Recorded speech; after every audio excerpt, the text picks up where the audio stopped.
देश में पड़ोसी राज्यों की तरह झारखंड में भी सहकारिता लागू करने और सहकारिता की राज्य के विकास में भूमिका विषय पर राज्य स्तरीय सहकारिता समागम का आयोजन किया गया। सहकारिता समागम का आयोजन झारखंड के पुराने विधानसभा सभागार में किया गया, जहां मुख्य अतिथि के तौर पर राज्य के श्रम मंत्री सत्यानंद भोक्ता उपस्थित रहे।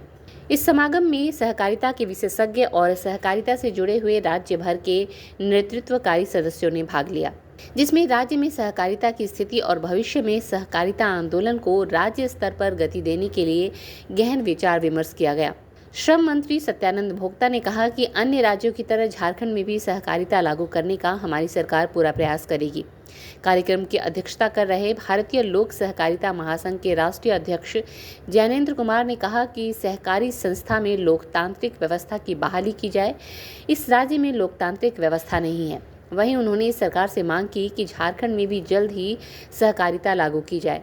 महासंघ के राष्ट्रीय महामंत्री अमल आजाद ने आज के कार्यक्रम का विषय प्रवेश कराया, जिसमें राज्य के विकास में सहकारिता से समृद्धि की संभावना और महासंघ के कार्यक्रमों की रूपरेखा प्रस्तुत की गई।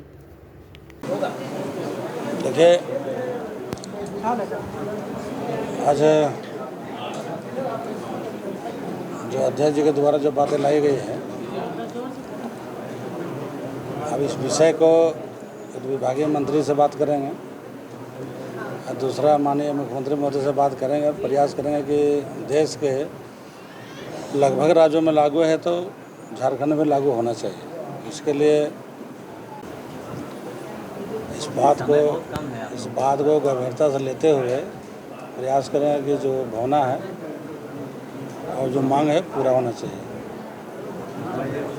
समय ज़्यादा और कम नहीं होता, काम करने लग जज्बा होना चाहिए। नायक की फिल्म देखें, 12 घंटा में कितना काम कर दिया था, सस्पेंड ऐसा सब कर दिया था। काम करने लग के इच्छा होगा तो